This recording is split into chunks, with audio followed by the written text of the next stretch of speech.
This is the front desk.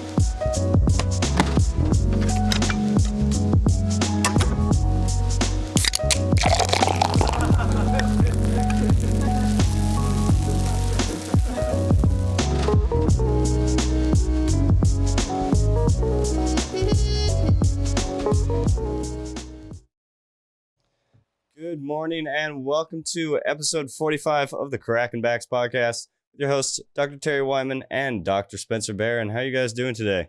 Hey, Lance. How you? Very good, man. Awesome. So today we are joined by Dr. Greg Pursley. He's a chiropractor and founder of Dr. G's Think and Lose Weight, Dr. G's private coaching, and he also has his own integrated medical clinic where he does just everything with about everyone. So how are you doing today, Dr. G? I'm doing fantastic. Thank you guys so much for having me. Everything with everyone. I like that. That's fantastic. It's the best way to do it. You should probably get a flood of regular people coming in from all spectrums there. Yeah. I'm going to start using that. We do everything with everyone. Yeah.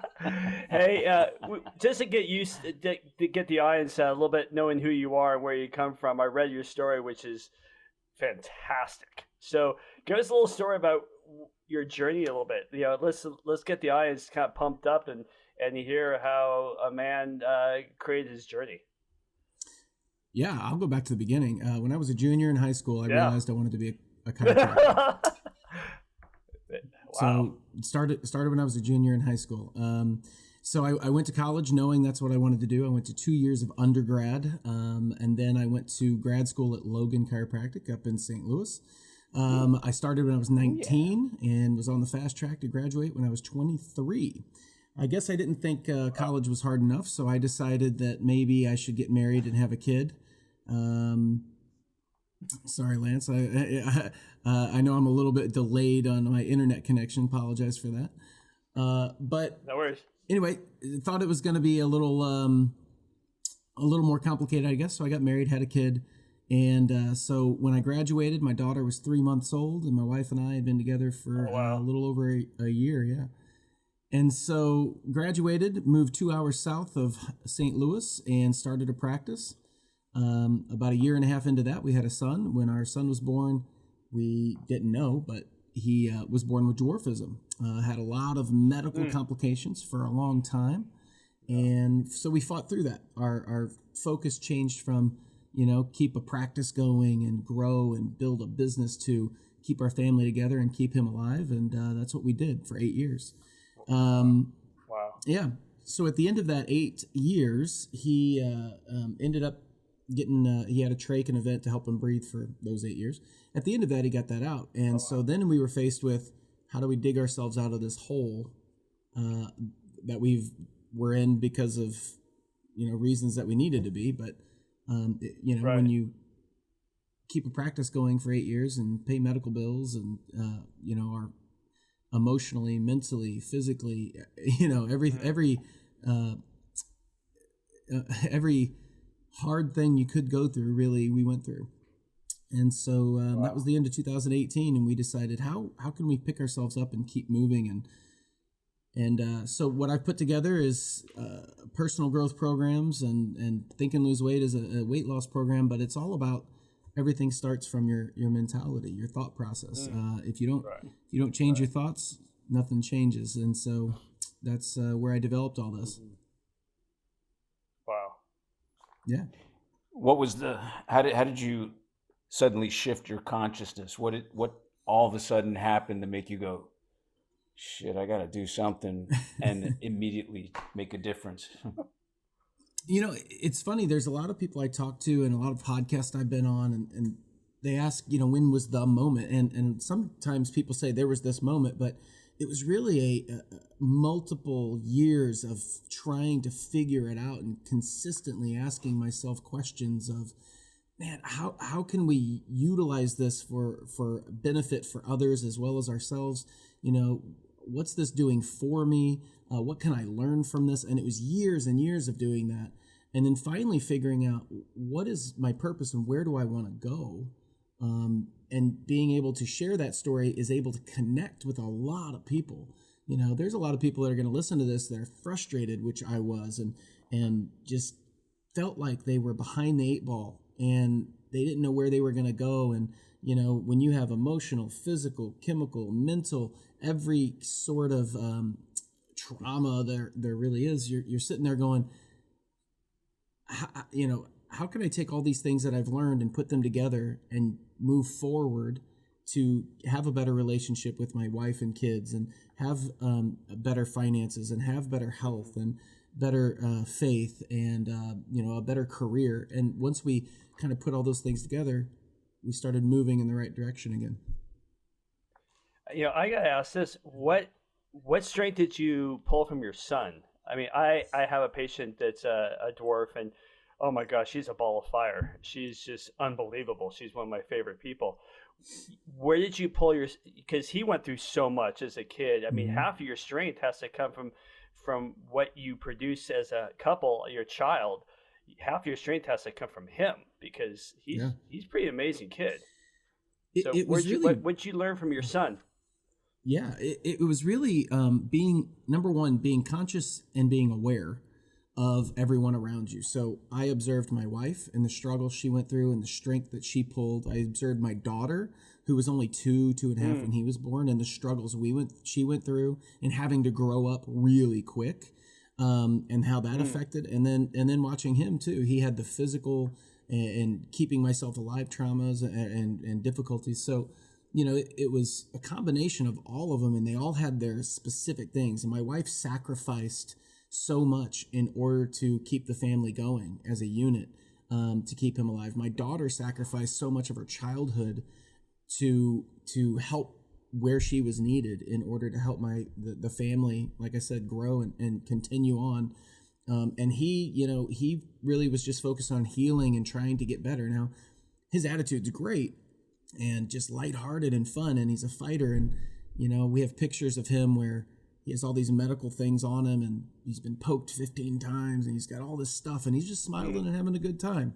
So, you know, I learned from everybody. It really, as well as myself, and saying, man, where's my inner strength, and how do I, you know, continue to go forward? So, you know, there was this combination of everybody and learning from all of them. Did you notice? I mean, you know, dwarfism.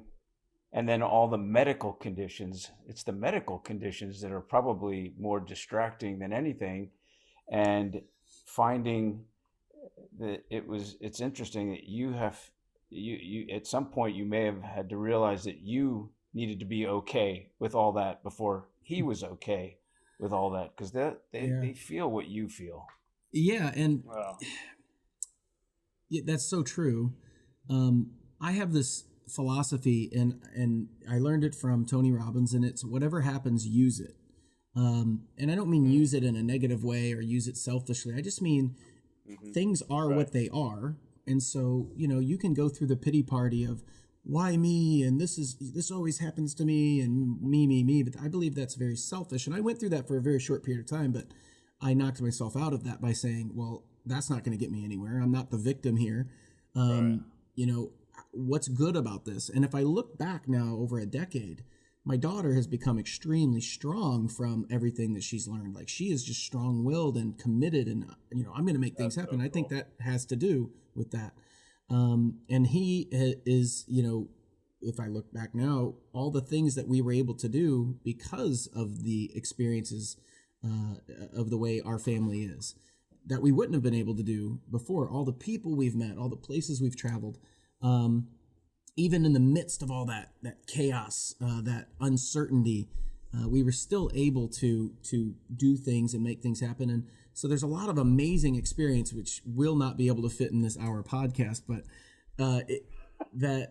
I'm serious. We just have story after story of just amazing things. There's also hard things. I wrote a book. It came out in 2014 called A New Kind of Normal. And it basically categorizes the first 3 years of our life after he was born. And it was basically, you know, we had a 1.5, 2-year-old daughter. My wife and I had a practice. We're living the American dream, and we're about to have our son. So we have, you know, a daughter, a son, a wife, a husband, and the white picket fence and all of that. And then all of a sudden it went and just went that way. And And so it just talks about how we got through that. You know, there was a lot of faith and communication and and belief that went into it. How long have you been practicing? I graduated and started my practice in 2007, basically January 2007. So it's been a good 15-ish. What is that? 2007, 14 years, something like that. Did you have moments where, you know, practice can sometimes get very, very challenging, very daunting? Did you apply some of the principles you did to get through your son's conditions and, you know, motivate him and all that? Did you notice, hey, I could do this in my practice, or the other way around? Yeah, I mean, I was reading a lot of books, listening to a lot of people, Tony Robbins, Jim Rohn, Zig Ziglar. You name pretty much everybody. Les Brown. Yeah. I mean, I've listened to all of them. And during that time, I was trying to figure out, you know, who I was and how all this tied together and how we can get through this and, you know, all of that. It was just all these uncertain questions running through my head. So yeah, I was able to utilize a lot of that, but also I was able to utilize the things I was learning from the external, and I was also learning things internally. And I think that's putting those together is what really made it kind of supercharged, if you will. Because just listening to, you know, those guys that I just mentioned, and there's a lot of women in there too that I listen to that are, I mean, I have a whole list of them. But just listening to them without context, without some sort of, you know, struggle that you went through, you don't get as much out of it. It's very surface. But once you start to emotionalize it, man, you start to go, oh, I get this, not just on a, you know, surface level, but a deep level. And we get it. I mean, all four of us. Yeah, I bet. And I think do you think that's because the struggles at home? You mentioned in one of your writings that you think people set very low goals, and they're just kind of almost mentally weak. They set a low goal, so maybe it's easier to achieve, and they can pat themselves on their back, but they never really go to that deeper level. Do you think having that trauma in your life helped? And why do you think people are still stuck in the mud and not really willing to go to that next level? Why do you think? And with your experience, what you've gone through, what do you think, why people are stuck in the mud? Well, a lot of people have to choose to become uncomfortable. Nothing happens. Yeah, you don't grow until you become uncomfortable. You know, your life, the dream life you want, is on the other side of being uncomfortable. You don't learn and grow unless you are uncomfortable. And most people have to make that choice. And they don't make the choice because they realize it's going to be uncomfortable. And so they do something which I think is the biggest failure you can possibly do or make in life, is settle. They have all these big goals and dreams. And I believe that the dreams are like, who said it? Steve Harvey said it. He goes, you know, your dreams are just the preview of the future that you are able to build. And people go, well, that's going to be uncomfortable getting to that point, so I'm just going to settle. And then they live this mundane, you know, unmotivated life. And if you look at most people, that's where they are. So one of the things that was really beneficial was we were thrown into that uncertainty and uncomfortableness, and it wasn't our choice. So we literally were thrown into it, and we had to grow. And so that really did help. Yeah. But now I understand that process, so I throw myself into uncomfortable things all the time. Being a speaker, you know, getting on stage in front of people, speaking my mind when it's my truth. And I know people might not agree with it, and I will develop haters because of it. And I don't want them to become haters. I just, look, this is my truth and what I've lived and what I believe and how I've gotten to where I am and how I got success and, you know, in all these areas, which I call my 5 pillars. But that, you know, I'm okay with that because it's uncomfortable, but it's necessary to help thousands of other people grow, you know? So that's why I do it. What are those 5 pillars? Yeah, the 5 pillars that I have, or that I use, are number 1, relationships, finances, career, faith, and health. And they're not in order by any means, but every month, I rank those 1 to 10. Where am I at on those? Because it becomes pretty simple if you think about it. People make things so complicated. Just make it easy. It really, seriously. True. So you write down those 5 things. You literally write down those 5 things. You say, okay, where am I at in my relationships 0 to 10? 10 is, perfect, amazing. 0 is, I'm not doing so good. I hate it. Where I'm at. And so you write down all the things that you're doing under that heading that are serving you for that relationship or relationships. So the other side is you write down all the things that you're doing that are not serving you. And then what you do is you pick one to change and improve. You just pick one. So same thing under your career. So what are the things you're doing that are serving you? Do you have habits that are helping you and serving you? The other thing is, what habits do you have that are not serving you? And then you pick one and change it. So think about if you did that on the 5 pillars every month and did one of those things that's only 5 things a month. But in a year, you've changed 60 things in your life. Think about that.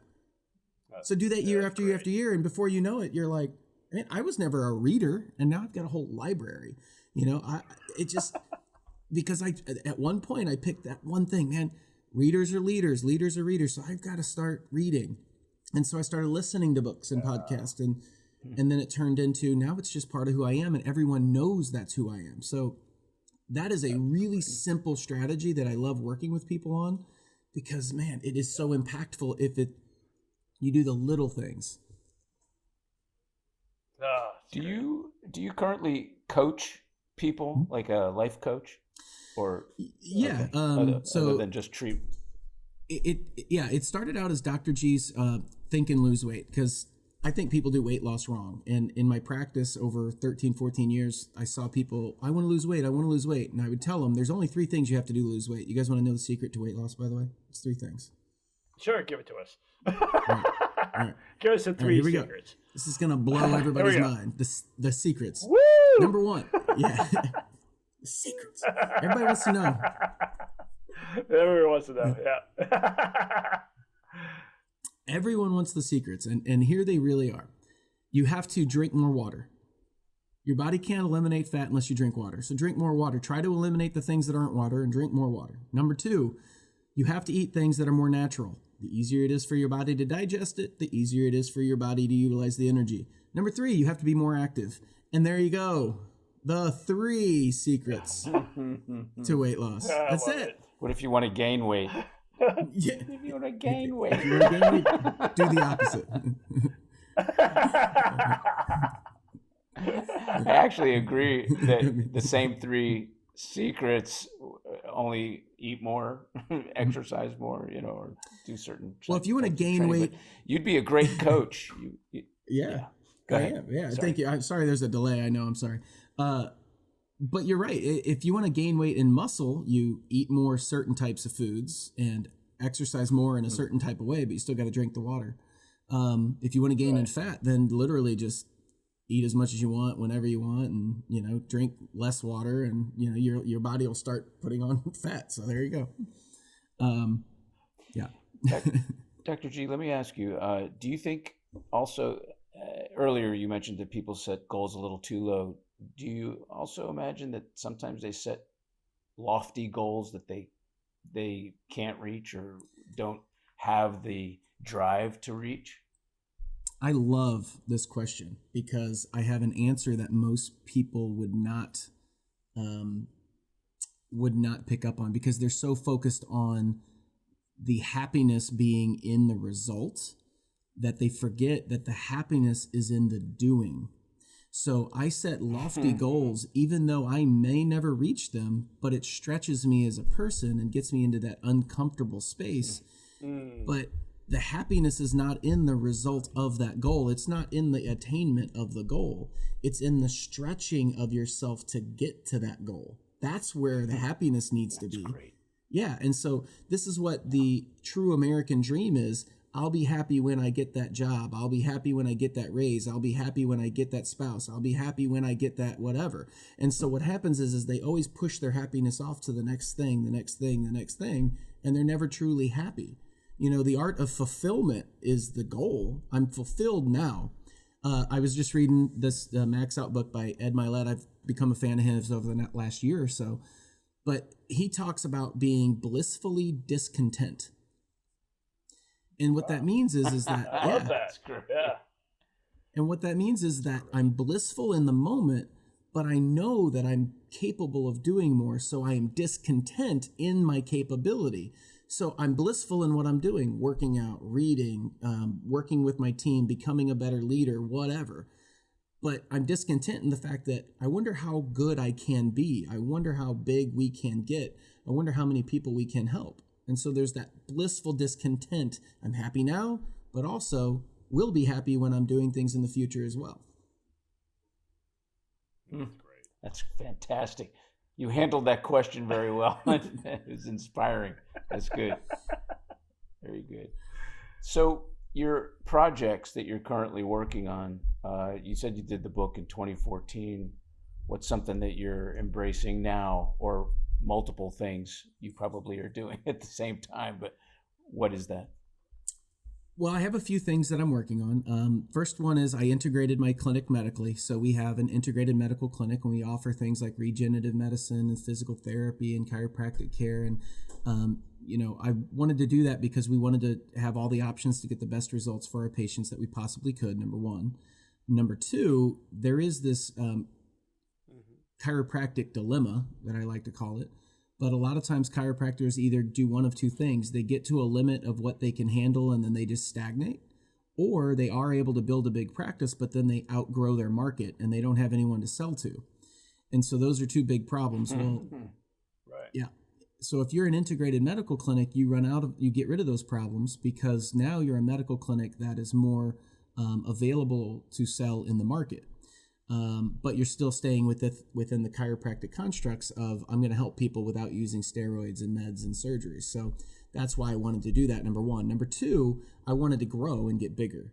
And in order to do that, you have to have people. So we've been doing that. We've quadrupled over the last year, and this year we're going to double again. And so that's because I become a better leader. I've raised that lid. I started listening to John Maxwell, and I would recommend everybody does the same thing to be a better leader and be able to grow. The other things I'm working on, Dr. G is kind of my nickname, but Dr. G's personal growth program, basically it's an online program and it's all about personal growth. It's me talking about these things on a camera. You go through it. There's some worksheets. It's pretty simple, but if you go through it repeatedly, you start to understand where these things come from. There's Dr. G's Think and Lose Weight. It's just the mental side of weight loss. It's pretty simple, like I said, if you do those three things. So I always say weight loss is simple. It's just not easy. It's simple in the fact that all you got to do is those three things repetitively, but it's not easy in the fact that you have to change who you are as a human being, who you believe you are, and you also have to change other people's beliefs about who you are, what your habits are, what your activities are, and who you are as a person. And that's where it becomes hard. And then it gets too tough and people quit. And that's why. So it's just a program and it gives you step-by-step processes. And then the other one is Dr. G's personal coaching. I mean, I do personal coaching to help people expand their mindset and improve their results and develop the life they want to develop. Because like, I think it was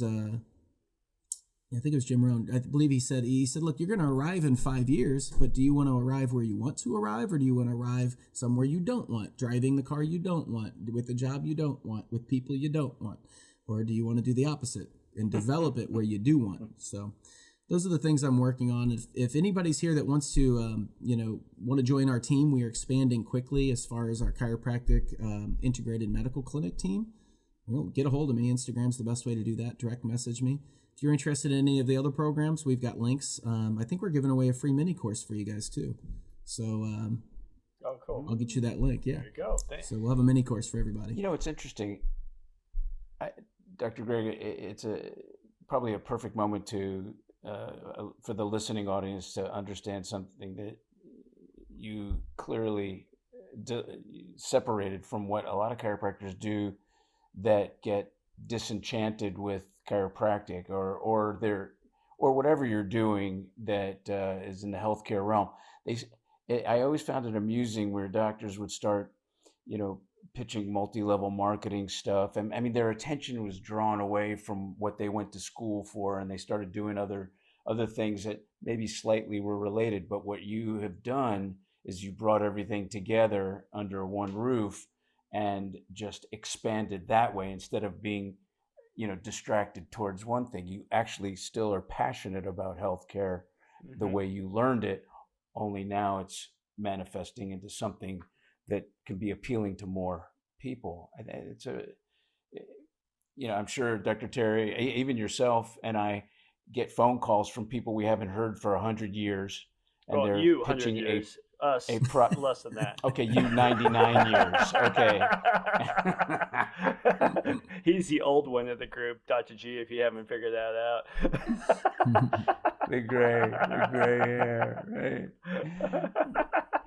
But it was simply, just I'm really proud of our colleagues that really expand what they already do versus just start isolating and promoting some other thing. It's like, wow, that same energy can go into what you love most, or what you learned most versus. Hey, hey, Dr. G, I got a question. So, with your integrative medicine, I think let's take on this last 2 years. You've had a hell of a journey up until, and then these last 2 years, I don't care who you are, change the rules.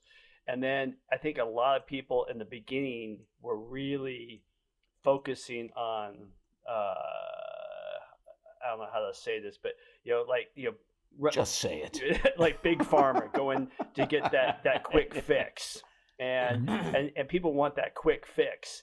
And I always say, I don't care if you're vaxxed or unvaxxed, if the being beyond the barrier that you think you're putting in front of you to help you with a situation is weak, it doesn't matter if you have 10 barriers. You're still going to get hit, and you're still going to be weak. And if you, on the other side, you're weak and you have no barriers, you're also going to get hit. So in your practice and your thought process, with all the medicine, the medical craziness, the misinformation, some people are calling it, I just call it information, whether you choose it to be mis or not. How have you seen your practice change and the people change? I think it's an incredible time to be alive as a healthcare provider. I think we have opportunities that we've never had before. I think it's phenomenal. And you just said your practice doubled. What have you seen that's making your practice double that maybe somebody in the healthcare profession that their practice is cut in half? What advice do you have for them?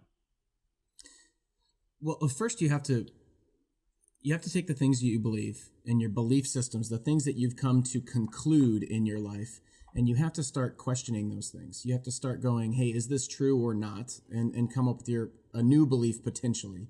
Because we get stuck in these, that isn't going to work because, and this is not going to work because, and those are not necessarily beliefs, realities. They're just what you've concluded and started to believe. So that's number one. So when we integrated, I was doing about $330,000 a year. And that's just kind of where I didn't want to see any more people, and that's where we were. But when we integrated, we put out ads for the medical professionals as well as other people, and chiropractor and front desk and the whole staff. We're fully staffed at 12 in our the way we have our systems. The most applications we got by far were from nurse practitioners, medical doctors, the medical community. Okay, so Think about what does that tell you? The medical community's tired of doing things the way they're doing it. At least in our area, for sure. But I've talked to other ones, and we're part of a bigger organization. And same thing, we get more applications for like an integrated clinic than in the medical world than we do from any other place. We're still looking for receptionists. That's the hardest thing to find. So that tells you something. Number one, So if you look at the way America is set up as far as the healthcare system, there's some stats you have to understand. And there's a book out there called The Death of American Healthcare. And you cannot get it on Amazon because it got kicked off because it speaks too much truth. And that's not my opinion. That's real. That's actual real. But here's some stats that you have to know. Number one, America spends more money on healthcare than the entire world combined every single year. Okay, number one. Number two, crazy, isn't it? Number two, we come in dead last in our health among every major category when you compare that to other first world countries or what we would call industrialized nations. So we spend the most money by far and get the worst result. Why? Because the American healthcare system is focused on one thing and one thing only, and that is symptom reduction. So, you feel uncomfortable, you need a medication to reduce that uncomfortableness. And so that goes across the board. Pain, anxiety, depression, just uncomfortable in any way. We've got this idea in our country, you should never be uncomfortable. And the answer to that is pharma. So when you look at the constructs of how things are in America, the medical clinic side, our medical clinic, the reason why we quadrupled in the first year, and then we're doubling again this year, is because our marketing efforts are going towards pain and conditions that are currently being treated by the medical world. But being a medical clinic, 87% of the population will potentially come in, as opposed to being a chiropractic clinic, 13% of the population would potentially come in. And so we're actually being able to treat people who would never go for chiropractic care with chiropractic care because we're a medical clinic. So we get them on the back end and they get better results, and they're like, I never thought this was going to work. I can't believe you guys did that. But guess what? Did you get the result? You did. And so you have to understand that. Secondly, the pharmaceutical industry has stated that they are trying to keep naturopathic health under 13% of the population. Why? Because there's a book called The Tipping Point. The tipping point says that if anything reaches 15% of the population or more, it will tip over into the mainstream population or mainstream agenda. They don't want that to happen because why? It's going to cut down the amount of meds that are taken. And now this sounds a lot of like, these are opinions. They're not. They're statistical data. They're quotes that came out of things that were created.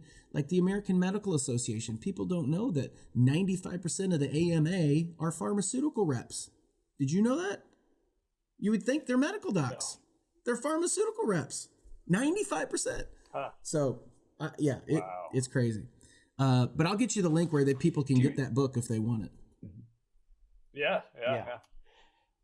I remember when chiropractic was approaching 7% of the population, and we were striving to, cheerlead us to the 12%, and that hundredth monkey effect would happen where everybody would start talking chiropractic as a household word. Well, we're almost there, but do you remember when medical doctors were openly clear about how vitamins did not work?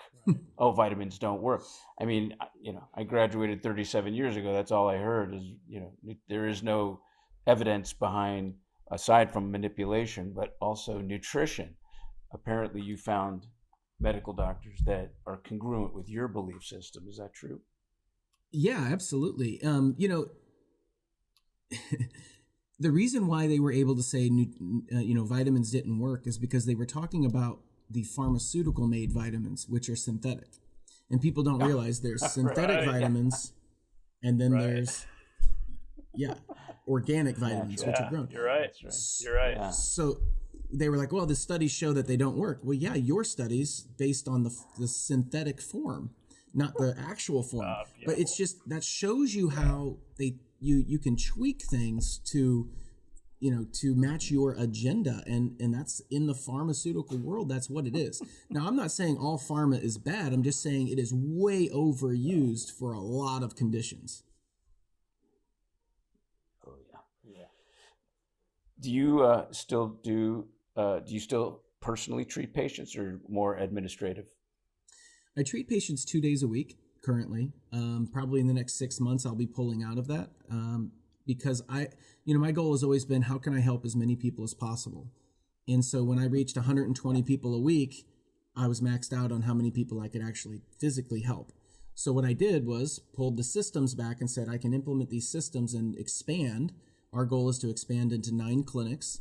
And so we can expand and do that through education on how to do things and systematizing things as opposed to me physically doing it. Secondly, you don't have any leverage when you're small. That's why chiropractic has this problem where we have a ton of individual small clinics that are not working together to fight the bigger enemy.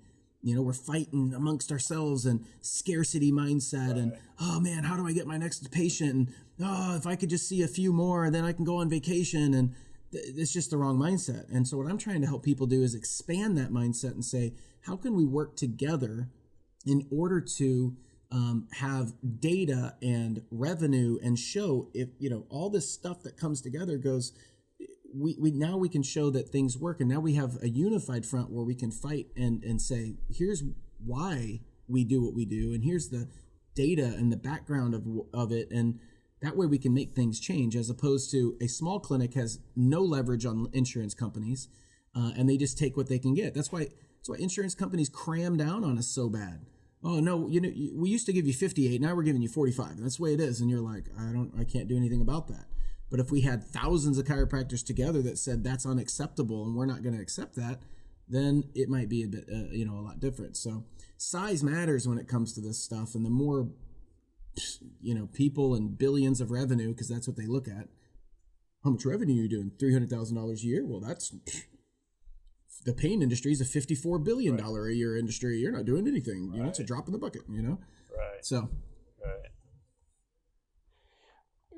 Are you looking to expand in your state, in your area, into other states? So we have a strategic plan in our area, in our state. And the reason why in our state is because every state has different laws when it comes to, regenerative medicine and that sort of thing. So once we understand what we have, we want to duplicate it. There's a guy named Brandon Dawson. I would highly suggest everybody looks him up as far as business scaling. He is the expert at that. He's done an amazing job. But he talks about the 4 M's. The 4 M's are model, mimic, master, multiply. So we are modeling things that already work. We're mimicking how they're done. We're doing it until we master it. And then once we master it, we'll be able to multiply it. We don't want to reinvent the wheel 800 times. That's great. Yeah. And so that's a really great resource for everybody. Look him up. I did a podcast with him a few months ago. But the guy sold his business for $151 million at 77 times EBITDA, which is basically what the company makes per year. So you're doing something right if you do that and can replicate it multiple times. Yeah. So. Yeah. Brilliant. Do you notice that where you want to eventually open up practices, maybe the mentality of some of the population or demographics is different and you might have to approach it differently, or no? No. Like I know a practice like yours in Florida would explode. Yeah. And there are practices like mine in Florida and all over. There's a group called AMI, Advanced Medical Integration, and that is the company that I've modeled what we're doing, how we're doing it. It's a very honest, straightforward company.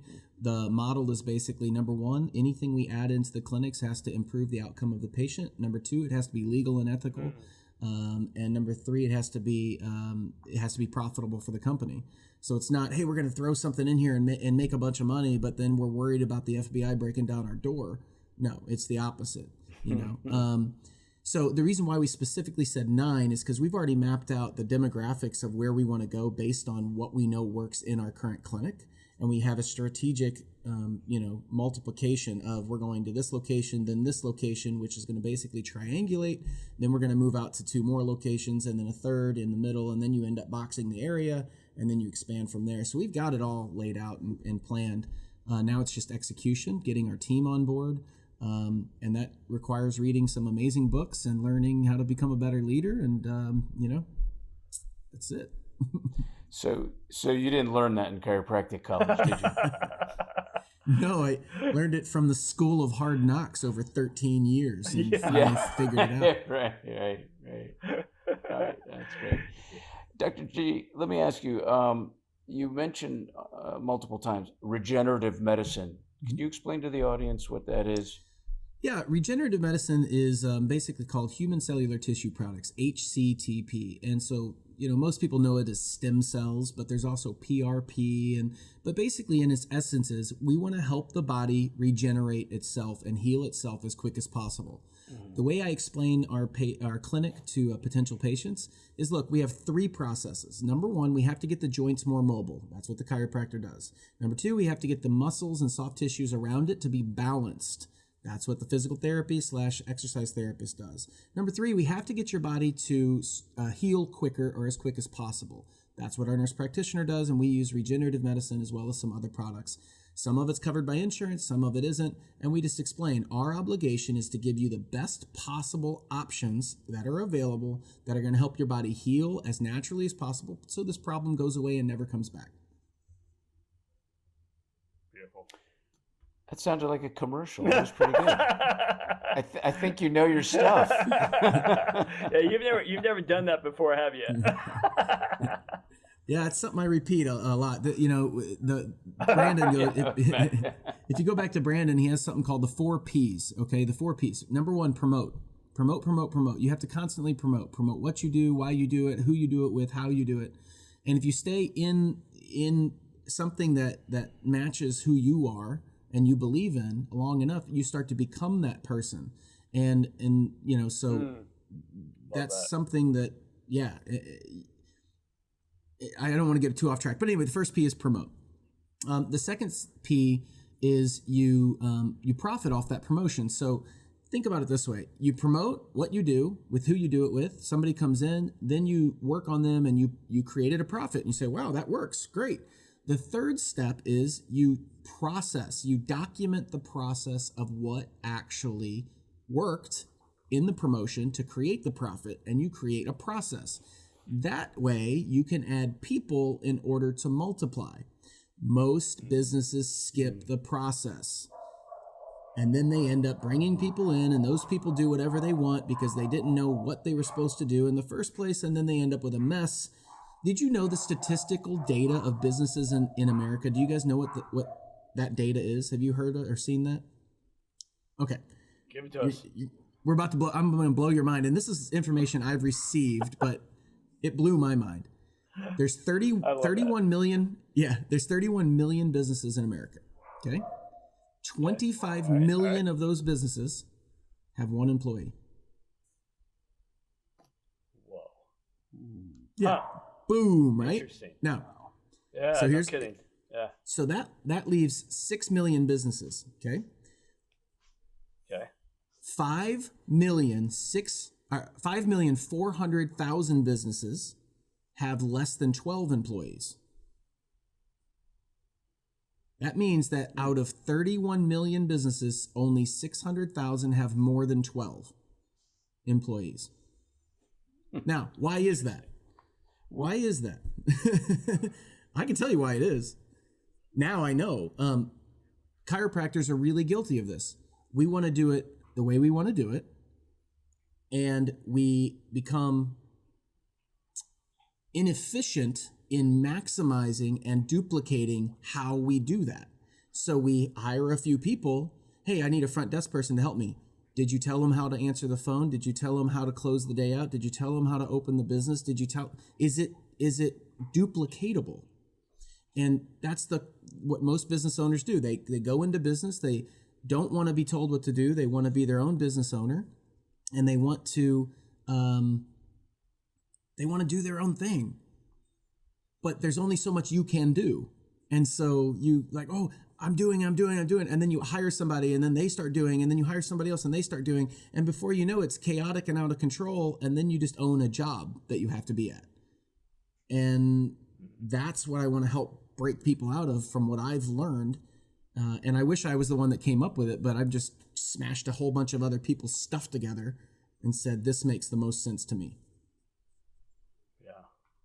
Right. I'm afraid to ask, but when did, I mean, you don't even, it's rhetorical, when did you gather or garner those statistics? Because I have a funny and sneaking suspicion that those statistics are even worse after the last 2 years, where people aren't even working for companies anymore. Yeah, those were pre-COVID numbers. I would imagine. Right before COVID. Wow. Wow. Yeah. Is there any stats yet post-COVID, or is those not out yet? I haven't looked. I'll have to look just to see, but I know that you can imagine. I know that times are very different now, so. Yeah. Wow. Imagine that. That's crazy. Yeah, that's crazy. So I got one question. Yeah, that's gonna totally break form. But sitting behind you are 3 guitars. Tell me about your journey with music. Sure. It's kind of funny. I used to sing in choir when I was younger. I always liked singing. My earliest memory of that was I was 5 years old riding a motorcycle out in my field on the farm, and I was just riding, and I was singing while I was riding, and I stopped, and he was like, "Were you out there singing?" And I was like, "Oh, no, I don't know." And so, anyway, so I always sang. And then I graduated high school, went to college, and when I went to college, I had 3 roommates, and they all 3 played guitar, and they all had really good-looking girlfriends, and I thought that was probably the connection. So I picked up one of their guitars, started playing it, fell in love with it, and within a year I was better than they were. And so now I actually do play live and play out and about and get paid to do it. And so I'm kind of, I don't know if that's professional or semi because it's not my full-time job, but it's one of the two. That's awesome. It works. So now that leads me to ask how you met your wife, or should I? So funny, a story about that. I was in the beginning of the trimester party. I was 21, and I was there with some friends. She was there with her friends, and we ended up hanging out. And I actually said, "Yeah, I play guitar." She's like, "Oh, do you know Dave Matthews?" I said, "Oh, absolutely." And I played Dave Matthews' "Crash." Oh my And that God. was the moment she fell in love with me right there. Oh my God. It worked. It worked.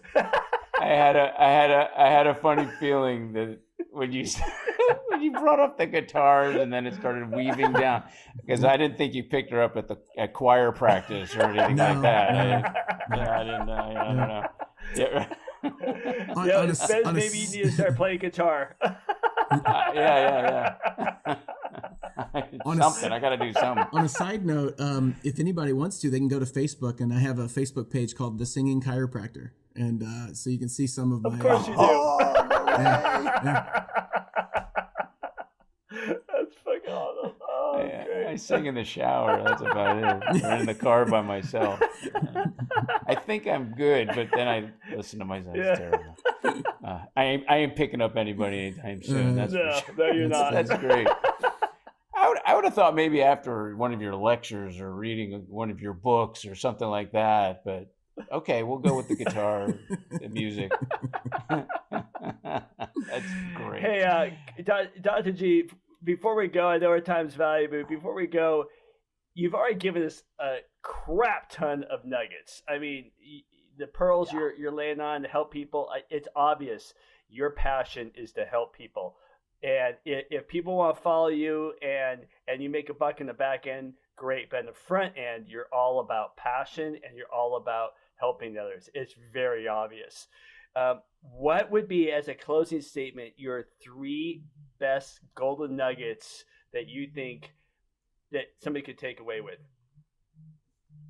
Wow. So I actually teach people a 5-step process that I went through, and I just kind of, so I'll give you these 5 steps. And really, step number 1 is you have to create your vision of what you want, a compelling, concise, real vision of what you want. So many people are vague, I want more money. Okay, well, how much more money? By when? What's the number? Write it out. I have an old checkbook that I write checks on how does it feel to write a $2.5 million check? I don't know. Now I shred it right after, but I just what does it feel right? But I'm creating that vision in my mind of that becomes your normal, and then you grow into it. So compelling vision's number 1. Number 2 is find a mentor that matches that vision. Somebody that's already doing what you're trying to do. I bet you they're out there. Okay. Number 3 is take action. Take action toward that vision. Take action. So, what's funny is your vision will change as you take action, because you're like, I worked with a guy and he said, "Oh man, I want to own a Ferrari." And I was like, "Oh really? That's awesome. Why?" And he's like, "I don't know. I just always wanted one." And I said, "Have you ever touched a Ferrari? Have you ever sat in one? Have you ever been around one?" "No." And I said, "Well, go do that. So he did that, and it changed from a Ferrari to an Aston Martin, and he actually ended up getting an Aston Martin instead. But he thought his vision was one thing, but when he experienced it, it was a different thing. So take action. Number 4 is keep the faith. Keep the faith. As Steve Harvey says, God does not deliver on any other street but Faith Street.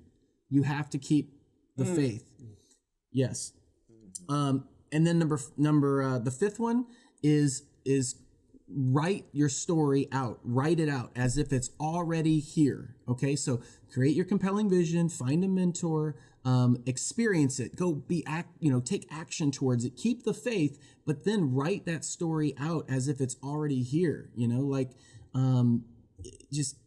It has to be clear. So like right now, I know I can picture in my head the land that I'm going to buy with the house that's on it, that with the lake and how big the lake is. And I can tell you the granular details of the way that is. Now, I don't know where it's going to be yet, but stop asking how.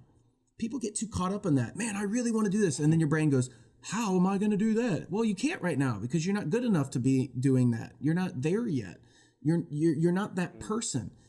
A question I like to ask when I speak at colleges, I have everybody write down the spouse that they want, like the attributes of that spouse. Oh, they need to be fit, and they need to be gorgeous, and they need to be whatever. And then I ask them simply after they write that down, who do you have to be in order to attract that person? Who do you have to be? You have to become that person. Are they going to get attracted to you now? Probably not. So you have to understand that your life is in the future of where you want to go. You have to become that person to grow into it, but you have to know what that vision is. Otherwise, you just end up somewhere. And if you end up somewhere, it may not be where you want to end up, and it's probably not going to be unless you've intentionally created it. That's fantastic. I mean, I know that Dr. Terry asked for 3 golden nuggets, and you gave us 5. Do we owe you for those 2? Because those were probably the most valuable. And I will say, and I really urge the audience, for those who are listening and have kids, this is a perfect opportunity to. I mean, everything that you, from start to finish, that you spoke about today was absolutely fantastic. Yes. Thank you. It's funny, we do this for the audience, but I think Dr. Terry and I believe that it really it really gets us oriented in the right direction. Yeah, I thank you for that. Yeah, I do too. Yeah. You're fantastic, Dr. G. And what better way to end on such a positive note that everybody can use across the world. Yeah. And I hope we wish you, from our podcast, we wish you the continued success. And I feel like in this last 54 or 5 minutes, we've created a friend, and I hope that that we can contact you again, and you can continue to share your journey with us. And I look forward to, if I'm ever in Missouri, I'm calling you up, and I'm going to go listen to you sing. So that's what I was going to say, actually. So, hey, we appreciate your time, and we appreciate your wisdom. And I hope those words fall on some ears that need to hear it, and you can get some people stuck mud. You can help some people get onto their journey. So, thank you. Well, I appreciate you guys having me. I really do. And just remember, nothing changes until you change. Yep. Beautiful. All right. Thank you. On that, have a great day. Enjoy that snow out there. Go a little sledding. Have some fun. Ice skate. Do something fun while we go to the beach.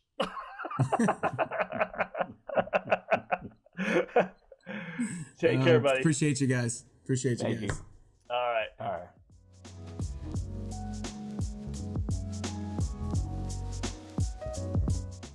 Thank you for listening to today's episode of the Crackin' Backs podcast. We hope you enjoyed, and make sure you follow our Instagram at the Crackin' Backs podcast. Catch new episodes every Monday and Thursday. See you next time.